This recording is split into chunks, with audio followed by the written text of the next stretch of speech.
Hello à tous, j'espère que vous allez bien. Je suis super heureuse de vous retrouver aujourd'hui pour une toute nouvelle vidéo. Et aujourd'hui, on va parler d'une thématique qui est propre au conseil en images parce qu'on va parler de colorimétrie.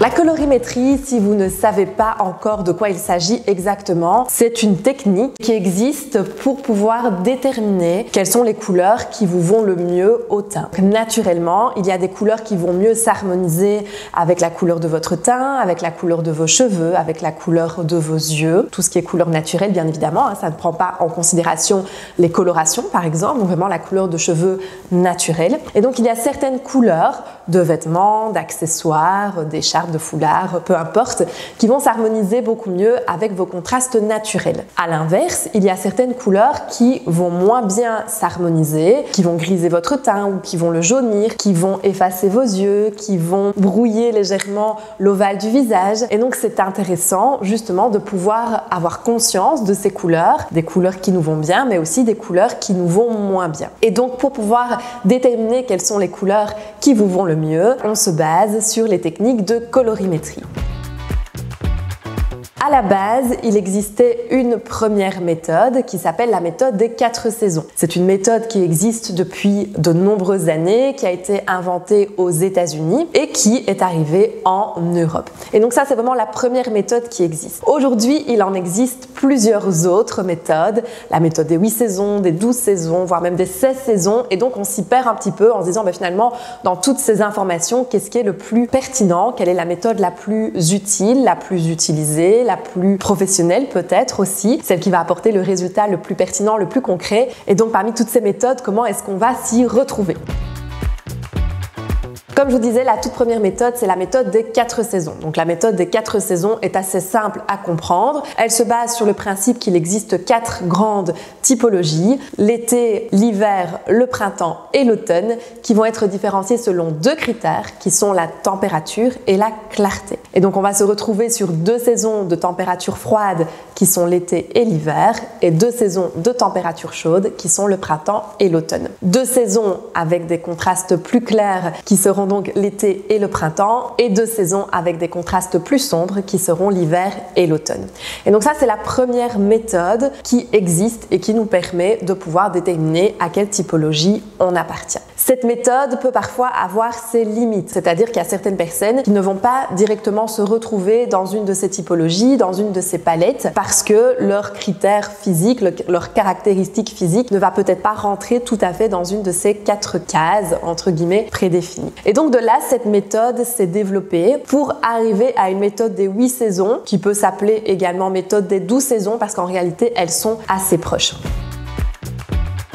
Donc la méthode des 8 ou des 12 saisons, qu'est-ce qu'elles vont prendre en considération supplémentaire? Eh bien, il y a un paramètre qui vient s'ajouter à celui-ci, qui est le paramètre de la saturation. Donc à savoir si ce sont plutôt les couleurs plus saturées, plus lumineuses qui nous conviennent le mieux, ou au contraire, si ce sont les couleurs un peu plus atténuées, un petit peu plus matifiées, désaturées, qui nous conviennent le mieux. C'est ce qu'on va appeler des couleurs mates. Donc les couleurs mates, ce sont des couleurs qui sont mélangées avec du blanc, du gris, du noir, qui vont les atténuer visuellement. Tandis qu'à l'inverse, une couleur lumineuse, une couleur saturée, va être très vibrante et va se rapprocher davantage de la couleur pure. Et donc avec ce critère supplémentaire, eh bien on obtient une méthode un tout petit peu plus aboutie, un tout petit peu plus affinée, qui va nous donner une indication supplémentaire qui peut être assez pertinente. Et donc la méthode des 8 saisons ou la méthode des 12 saisons vont être assez similaires.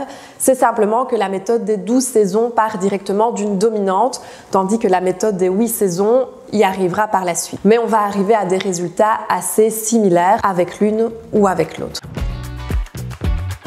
On a finalement la méthode des 16 saisons qui a fait son apparition un peu plus récemment quant à elle et qui nous donne des indications supplémentaires. Donc c'est-à-dire que cette méthode part du principe que l'on a un peu de chaque saison finalement en nous, un peu de chaque palette, un peu de chaque typologie d'une certaine manière, et que en fonction de notre saison de base, on peut avoir une sous-saison. Et donc de là, on obtient alors 16 saisons différentes qui vont chacune avoir donc leurs propres caractéristiques. Donc la saison principale avec une tendance vers une saison secondaires. Donc le printemps peut tendre vers l'été, peut tendre vers l'hiver, peut tendre vers l'automne. Dans cette méthode, chaque saison peut s'entremêler l'une avec l'autre.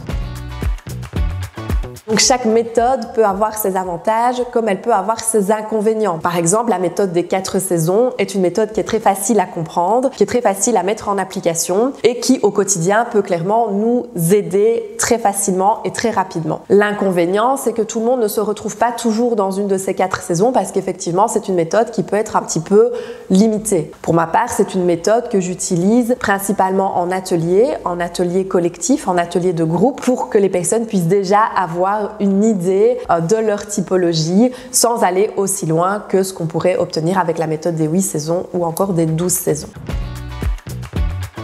L'avantage de la méthode des 8 saisons ou des 12 saisons, c'est que cette méthode est un petit peu plus affinée et nous apporte certains paramètres supplémentaires qui vont être assez utile. Pour ma part, j'utilise la méthode des 8 saisons. C'est la méthode qui, à mon sens, est la plus efficace au quotidien parce que j'ai vraiment envie que la méthode que je propose à mes clientes ou à mes clients soit une méthode efficace qui leur permet de pouvoir assez rapidement comprendre les couleurs qui leur conviennent ou les couleurs qui leur conviennent moins, sans ajouter trop d'informations qui parfois peuvent être un peu superflues ou superficielles, alors que la méthode des 8 saisons apporte déjà pas mal d'indications sur la température, la clarté et aussi la saturation.